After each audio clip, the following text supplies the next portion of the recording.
Halo, apa kabar pemirsa TVR Parlemen dimanapun Anda berada. Berjumpa kembali dalam program TVR 09 bersama saya Alfat Rizky dan tentunya dengan rekan saya. Tentu saja bersama saya Anggun Akhtar ini pemirsa, dan nanti dalam 30 menit ke depan kami akan sajikan kepada Anda sejumlah berita nasional khususnya dari sudut pandang DPR RI sebagai referensi Anda dalam memahami dinamika politik, hukum, ekonomi, sosial, dan juga budaya yang ada di Indonesia.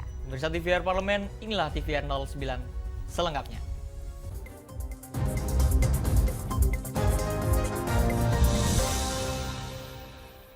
Pemirsa, Komisi 10 DPR RI dorong pemerintah segera tetapkan peraturan turunan atas Undang-Undang Nomor 11 Tahun 2022 tentang keolahragaan guna memberi perlindungan hukum bagi supporter sepak bola di Indonesia. Komisi 10 DPR RI mendorong pemerintah segera menetapkan peraturan turunan atas Undang-Undang Nomor 11 Tahun 2022 tentang keolahragaan untuk memberi perlindungan hukum bagi supporter sepak bola di Indonesia. Tragedi Kanjuruhan yang terjadi pada Oktober tahun 2022 mendorong evaluasi dan perubahan pada regulasi persepak bolaan, khususnya terkait dengan perlindungan dan hak-hak para pendukung atau supporter olahraga. Wakil Ketua Komisi 10 DPR RI Abdul Fikri Fakih meminta pemerintah segera mengimplementasikan Undang-Undang Keolahragaan dan segera menetapkan peraturan turunan terkait dengan perlindungan dan hak-hak para supporter olahraga, khususnya sepak bola. Nanti kita akan terus mendalami itu pelaksanaan Undang-Undang Nomor 11 itu, karena ada supporter, hak-hak supporter dan sebagainya. Sampai sekarang sudah disampaikan problematika yang masih mengganjal adalah PP itu belum keluar. Nah, itu yang kemudian nanti akhirnya hak-hak supporter yang detail dilindungi hukum oleh Undang-Undang 11 ini real seperti apa, itu nanti akan keluar di PP-nya. Debbie Kurniawan menambahkan, selain untuk menjamin perlindungan dan hak-hak para supporter, penerapan Undang-Undang Keolahragaan diharapkan dapat mendukung perkembangan industri sepak bola sepenuhnya.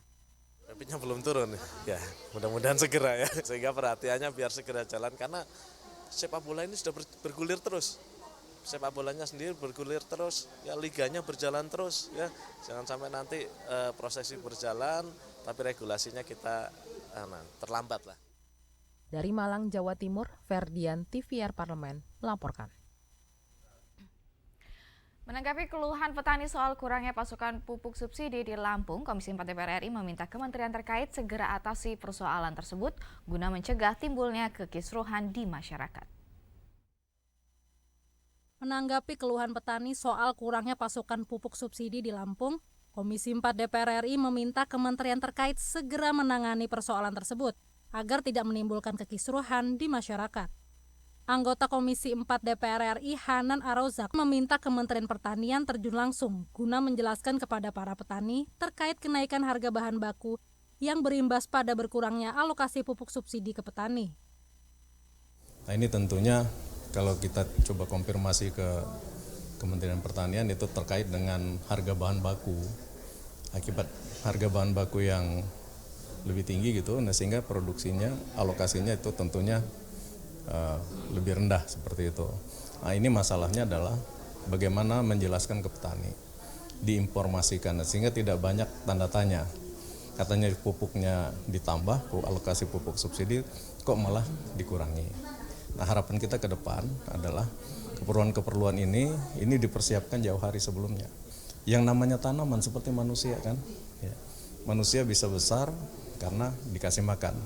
Begitu juga tanaman, jangan berharap kita akan memperoleh produksi sesuai dengan yang ditargetkan manakala makanan tanaman itu sendiri, nutrisinya dalam bentuk pupuk tidak tercukupi. Lebih lanjut, Hanan berharap pola pendistribusian pupuk yang lebih baik nantinya sangat membantu proses produksi pertanian dan berdampak pada ketersediaan bahan pokok yang cukup di masyarakat, serta menekan kenaikan harga di pasar. Dari Lampung, Halim Amrullah, TVR Parlemen melaporkan. Pemirsa, pada momen Idul Fitri, Komisi 11 DPR RI komitmen untuk terus mengawal pelayanan perbankan. Informasinya akan kami hadirkan sesaat lagi, tetap bersama kami di TVR 09.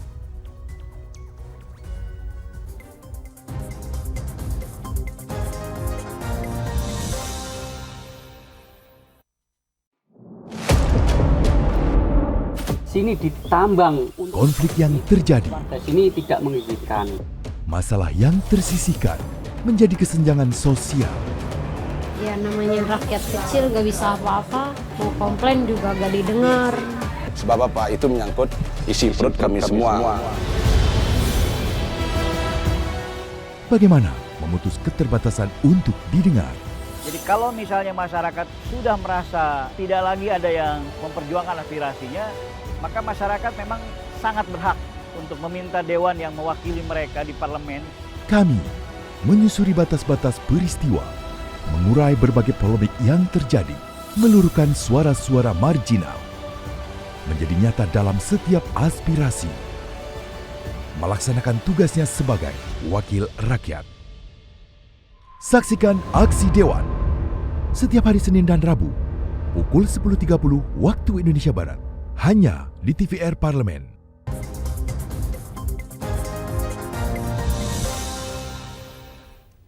Pemirsa masih bersama kami di TVR 09. Pemirsa, Komisi 11 DPR RI meminta Otoritas Jasa Keuangan atau OJK dan juga perbankan untuk saling bersinergi melakukan persiapan pelayanan dalam menyambut momentum Hari Raya Idul Fitri. Komisi 11 DPR RI meminta Otoritas Jasa Keuangan dan Perbankan bersinergi melakukan persiapan pelayanan dalam menyambut momentum Hari Raya Idul Fitri. Wakil Ketua Komisi 11 DPR RI Dolfi mendorong Himbara di Provinsi Jawa Barat memberikan pelayanan perbankan secara optimal, mulai dari penyaluran kredit, penyediaan uang tunai, hingga penukaran uang tunai yang dibutuhkan masyarakat saat Idul Fitri. Ia berharap kesiapan pelayanan menyambut Hari Raya Idul Fitri dilakukan seluruh perbankan di wilayah Indonesia. Jadi kalau lihat kesiapan infrastruktur dari perbankan, ATM itu kan tersebar banyak. Jadi tidak hanya ATM, ada unit-unit yang lain yang bekerja di setiap wilayah. Jadi kalau misalnya ada ATM yang terganggu, masih ada kantor pembantu, ada unit di bawah kantor pembantu, ada agen dan sebagainya. Jadi banyak akses dari nasabah untuk daerah bencana untuk mengakses layanan perbankan. Anggota Komisi 11 DPR RI Jeffrey Romdoni menilai strategi pelayanan perbankan menghadapi Hari Raya Idul Fitri menjadi hal yang penting untuk dipersiapkan. Untuk itu, Komisi 11 DPR RI berkomitmen untuk terus mengawal pelayanan perbankan dalam momen Idul Fitri. Berdasarkan tadi hasil pertemuan yang kita lihat, tentunya kalau kita tangkap ini tidak ada yang namanya pending isu yang memang harus diselesaikan. Artinya ini menunjukkan bahwasanya memang baik itu di perbankan dengan OJK sendiri itu ya benar-benar sudah siap akan hal tersebut. Alfat Rizky, TVR Parlemen melaporkan. Komisi 5 DPR RI lakukan kunjungan spesifik ke Parung Panjang, Jawa Barat sebagai tindak lanjut dari aduan masyarakat terkait dengan kerusakan jalan yang disebabkan tingginya aktivitas truk tambang di kawasan tersebut. Komisi 5 DPR RI melakukan kunjungan spesifik ke Parung Panjang, Jawa Barat sebagai tindak lanjut aduan masyarakat terkait kerusakan jalan yang disebabkan tingginya aktivitas truk tambang di kawasan itu. Sepanjang 11 km ruas jalan di Parung Panjang mengalami rusak berat. Tak heran bila kemacetan hingga kecelakaan menjadi situasi yang kerap mengancam warga sekitar. Dalam pertemuan dengan PJ Bupati Bogor, Wakil Ketua Komisi 5 DPR RI Muhammad Iqbal mendesak Pemda untuk mendahulukan percepatan revitalisasi jalan sepanjang 6 km. Dilakukan perbaikan jalan sepanjang 6 km melalui impres jalan daerah. Nah, bagaimana sisanya yang 4 km ini? Kita harap secepatnya akan bisa diteruskan kembali. Apakah sudah ada? Itu tadi yang solusi jangka pendek. Sekitar 5 km dari total 11 km jalan rusak di Parung Panjang merupakan area kewenangan pemerintah provinsi. Namun anggota Komisi 5 DPR RI Mulyadi menilai koordinasi penyelesaian jalan rusak di area provinsi kurang cekatan. Ia mengaku siap mengintervensi penyelesaian proyek perbaikan jalan melalui payung hukum revisi Undang-Undang Jalan. Status jalan provinsi, ya kan? Tapi kalau provinsi juga masih gagap dan gugup gitu bahasa saya, tidak juga ada realisasi, maka saya minta dari Kementerian bangun komunikasi ke Komisi 5, saya juga akan berjuang di, kemudian saya anggota Badan Anggaran juga, kalaupun termin waktunya lewat dari instruksi jalan daerah, impres jalan daerah, saya kemudian panitia kerja revisi undang-undang jalan, sangat mungkin jalan yang sangat vital seperti ini diintervensi oleh APBN, karena payung hukumnya sudah ada. Akbar Prakoso, TVR Parlemen melaporkan. Pemirsa, DPR RI telah membahas terkait dengan rancangan Undang-Undang Daerah Khusus Jakarta, termasuk aneka daftar inventaris masalah dari kekhususan Kota Jakarta, mulai dari kekhususan sektor tata ruang, transportasi, pengalihan aset, dan juga pertanahan. Panja RUU Daerah Khusus Jakarta DPR RI saat ini tengah membahas aneka daftar inventaris masalah dari kekhususan Kota Jakarta, dimulai dari kekhususan sektor tata ruang, transportasi, pengalihan aset, juga pertanahan. Dalam mewujudkan visi Kota Jakarta sebagai kota global, anggota Badan Legislasi DPR RI Darmadi Durianto menyoroti kekhususan pada bidang pertanahan di salah satu daerah Jakarta. Ia mencontohkan terjadi masalah di satu kelurahan di Sunterjaya yang membuat warga tidak dapat memperjualbelikan tanahnya meskipun mempunyai sertifikat hak milik. Langsung BPN tanpa persetujuan pengadilan ngeblok sertifikat orang. Orang punya sertifikat hak milik. Rakyat kecil, ada yang 100 meter, 50 meter, nggak bisa jual beli semua. Apa jadi global city seperti kayak gini? Nanti kerusuhan di mana-mana. Atau investor datang beli, ya, kemudian tanahnya suatu saat dicaplok, diblok sama BPN pusat. Ini kan bahaya. Nah, kondisi-kondisi seperti ini harus kita bereskan. Kompleksitas daripada daerah khusus Jakarta ini harus kita bereskan sehingga kita betul-betul bisa menjadikan Jakarta ini jadi global city begitu. Jadi gampang kok lihatnya. Ini undang-undang ini membuat Jakarta jadi global city atau gombal city, kota gombal aja, ya kan? Jangan-jangan kita hanya buat ini jadi gombal-gombalan aja gitu. Selain pertanahan, Darmadi juga menyoroti problematika pendidikan yang masih terjadi di Jakarta.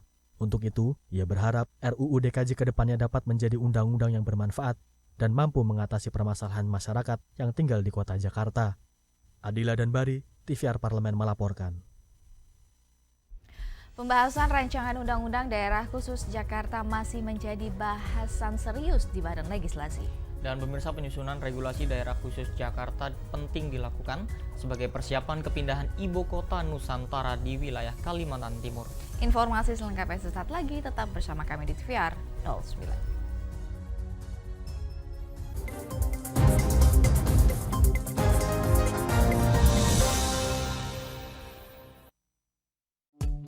DPR RI memiliki fungsi diplomasi dalam menjalankan politik luar negeri sesuai dengan pasal 116 Undang-Undang MD3. Kontribusi aktif BKSAP DPR RI memainkan peranan penting dalam memenangkan persaingan global melalui IPU, IPA, IPPF, IPA, dan PUIK. BKSAP memiliki komitmen yang tinggi dalam krisis kemanusiaan dunia. Fungsi diplomasi dijalankan untuk mendukung upaya pemerintah dalam melaksanakan politik luar negeri.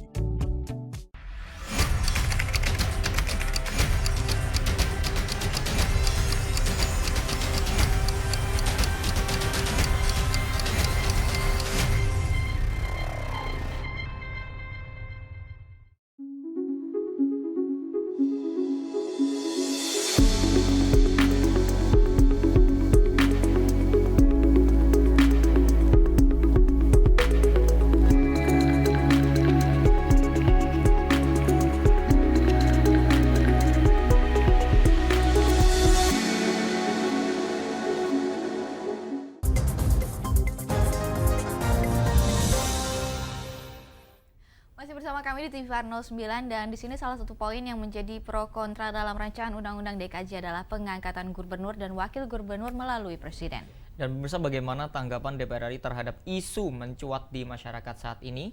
Saksikan informasi selengkapnya yang telah dihimpun oleh tim redaksi TVR Parlemen dalam Lensa Parlemen berikut ini.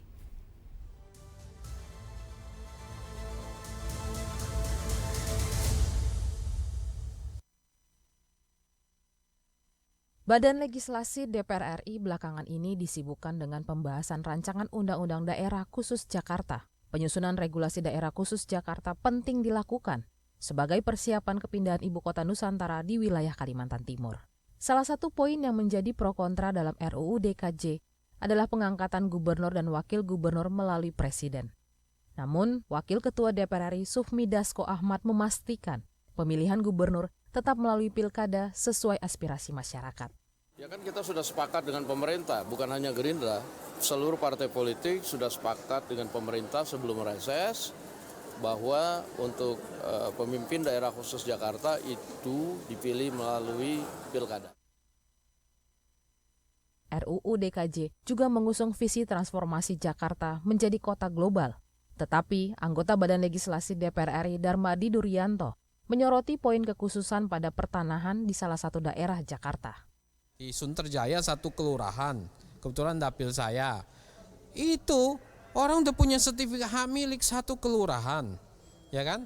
Pemdanya nggak bisa apa-apa. Kenapa? Tiba-tiba ada satu instansi datang ngadu ke BPN, langsung BPN tanpa persetujuan pengadilan ngeblok sertifikat orang. Apa jadi Global City seperti kayak gini? Nanti kerusuhan di mana-mana. Atau investor datang beli, ya, kemudian tanahnya suatu saat dicaplok, diblok sama BPN pusat. Yang tak kalah penting, RUU DKJ juga mengubah Jakarta menjadi kawasan aglomerasi. Artinya, Jakarta akan digabung dengan Bogor, Depok, Tangerang, Bekasi, dan Cianjur. Penghubungan beberapa kota satelit di Jakarta ini diharapkan dapat melahirkan sistem jaringan sarana dan prasarana yang efisien dalam mengurai kemacetan, banjir, hingga penanganan aset dan investasi. Tadi sudah disepakati bahwa aglomerasi menjadi konsep dalam pembangunan kawasan daerah khusus Jakarta. Kenapa? Karena kita ingin menggabungkan beberapa wilayah terkait, tetapi jangan tidak mengganggu terhadap eksistensi masing-masing daerahnya. Artinya secara fungsional bisa digabungkan, tapi secara administrasi tetap melakukan hal yang saat ini berlaku. Rancangan Undang-Undang DKJ diharuskan selesai dalam tempo 2 tahun setelah Undang-Undang IKN disahkan.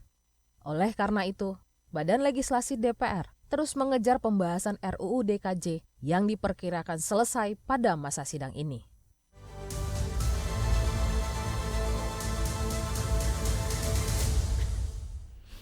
Korupsi dianggap sebagai kejahatan yang luar biasa yang turut andil besar dalam kerugian negara dan menyengsarakan rakyat. Di tengah maraknya korupsi di berbagai negara berdasarkan indeks persepsi korupsi yang digunakan untuk mengukur tingkat korupsi maksud kami sebuah negara, terdapat beberapa negara bebas korupsi yang selalu menempati posisi pertama. Dan oleh karena itu jangan kemana-mana pemirsa, tetap bersama kami di TVR 09.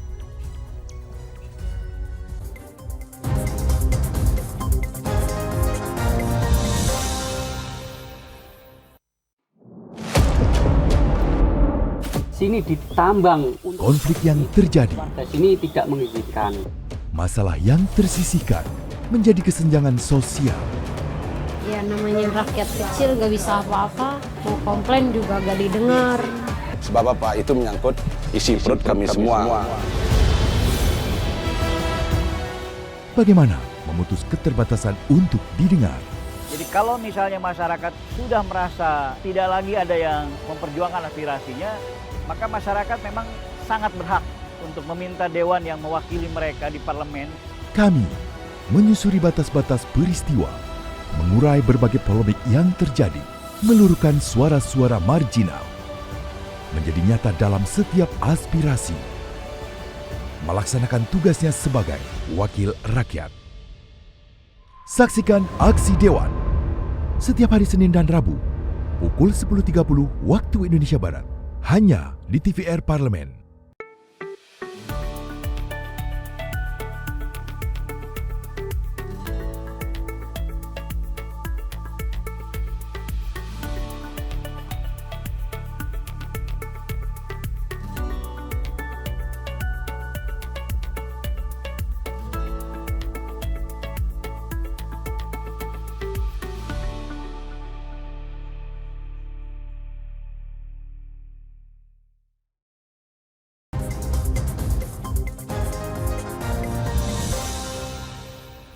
Pemirsa, kembali bersama kami di TVR 09. Ya pemirsa, korupsi membawa dampak buruk tentunya di berbagai bidang di suatu negara. Nah, meskipun terlihat sulit untuk memberantas korupsi, namun bukan satu hal yang mustahil untuk kita dapat melakukan pencegahannya. Dan tentunya hal ini sudah dilakukan oleh beberapa negara di dunia. Dan tentu bebas korupsi tentunya membuat suatu negara ini terjamin kesejahteraan dan juga perekonomiannya. Pemirsa, tanpa berlama-lama mari kita saksikan tayangan terkait dengan belajar dari 3 negara paling anti korupsi di dunia dalam segmen Intips, informasi dan tips untuk Anda.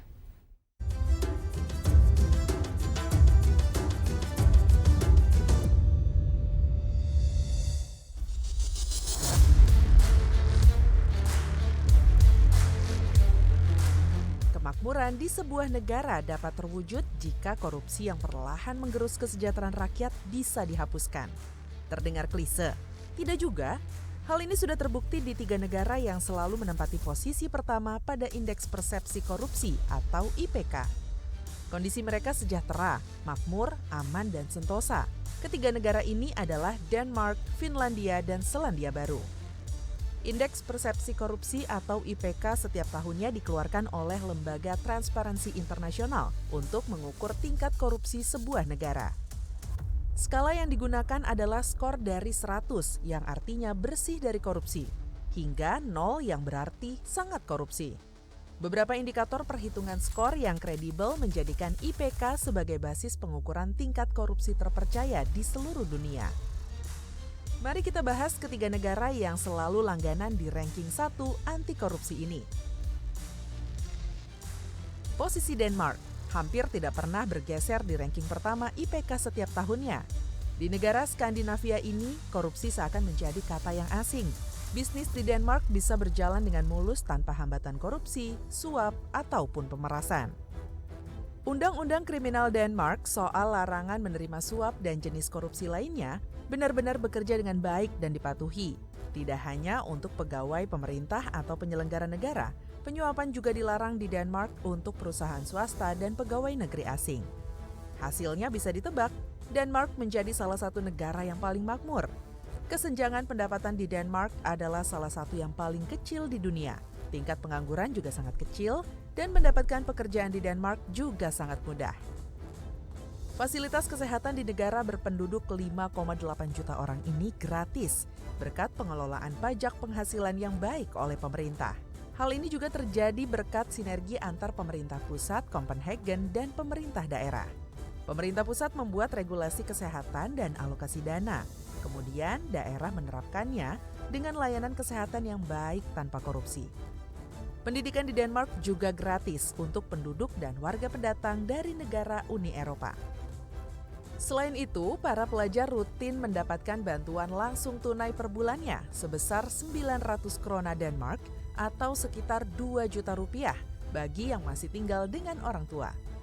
Dan 5.486 krona Denmark atau sekitar 12 juta rupiah bagi pelajar yang tinggal jauh dari orang tua. Berikutnya ada Finlandia, yang juga sangat membanggakan posisinya sebagai negara paling bebas korupsi di dunia. Korupsi pemerintahan hampir nihil di Finlandia saat ini. Tidak ada tradisi suap menyuap dan gratifikasi. Perihal korupsi semuanya tercantum dalam Undang-Undang Finlandia dan ditegakkan dengan baik. Bersihnya Finlandia dari korupsi juga berkat kultur keterbukaan dan transparansi dari penyelenggara negara. Sistem pengendalian internal dan eksternal yang luar biasa hingga keterlibatan masyarakat sipil dalam pemberantasan korupsi. Korupsi yang hampir nol tentu saja berdampak pada pelayanan publik yang mengagumkan untuk rakyatnya. Di Finlandia, pendidikan diselenggarakan dengan gratis mulai dari SD hingga universitas.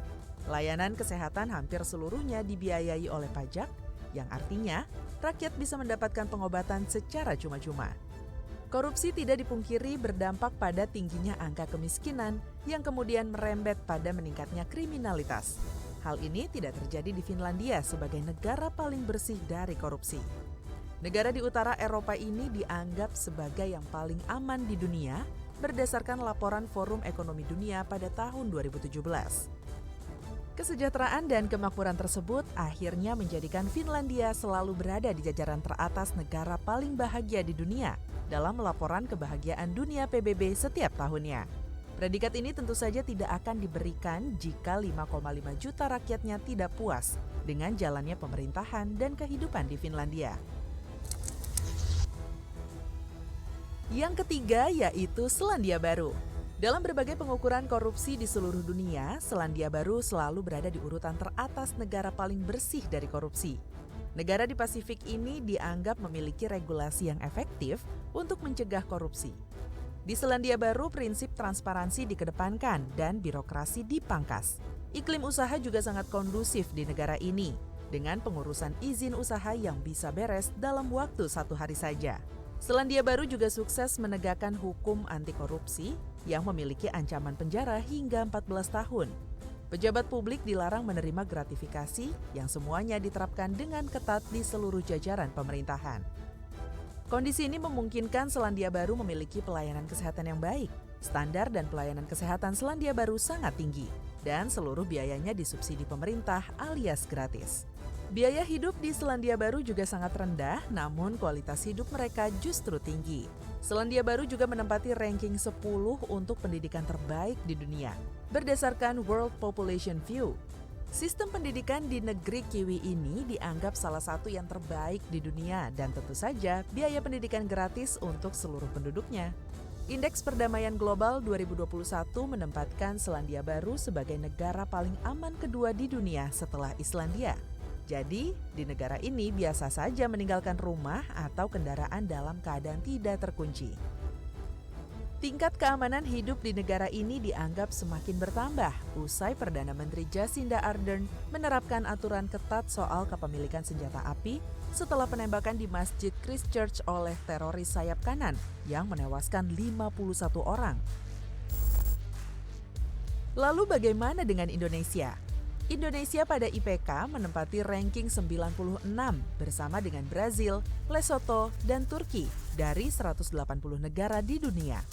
Skor Indonesia yaitu 38, naik 1 poin dibanding tahun sebelumnya. Tentu saja ini bukanlah suatu hal yang membanggakan.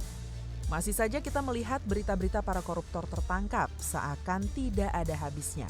Penyuapan dan gratifikasi masih kerap terjadi di negara ini. Akibatnya tentu saja perekonomian yang melemah, layanan publik dan kesehatan yang buruk, serta pembangunan yang terhambat.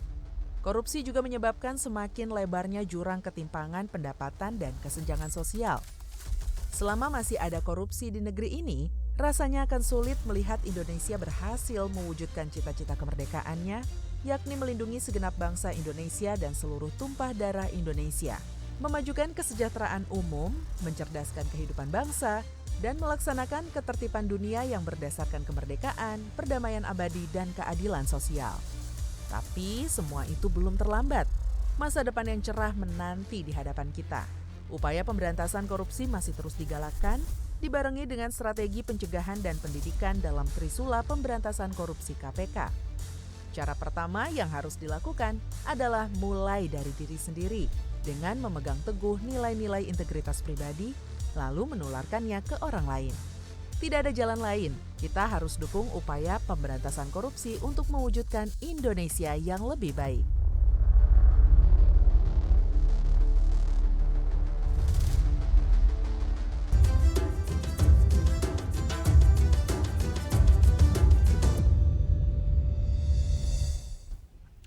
Ya, pemirsa, di penghujung acara kami informasikan kepada Anda sejumlah agenda DPR RI pada hari ini Selasa 19 Maret 2024.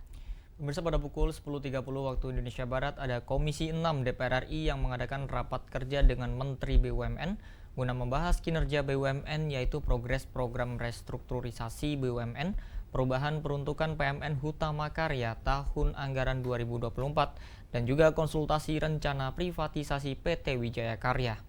Dan sedangkan pada pukul 1 siang nanti Komisi 8 DPR RI mengadakan rapat kerja dengan Menteri Sosialisasi membahas dengan pelaksanaan anggaran. Dan pemirsa, tentunya sejumlah agenda serta program DPR RI lainnya masih dapat Anda saksikan secara langsung di TVR Parlemen melalui kanal utama, kanal komisi, dan juga kanal alat kelengkapan Dewan lainnya dapat Anda akses di tvrparlemen.dpr.go.id. Baik, pemirsa TVR Parlemen, di mana demikianlah TVR 09 edisi pagi hari ini. Segenap kru TVR Parlemen yang bertugas mengucapkan terima kasih telah menyaksikan TVR pada pagi hari ini. Saya Anggun Oktarini dan juga rekan saya Selva Rizky. Pemirsa, sampai berjumpa kembali di TVR 09 selanjutnya. TVR Parlemen, Referensi Indonesia.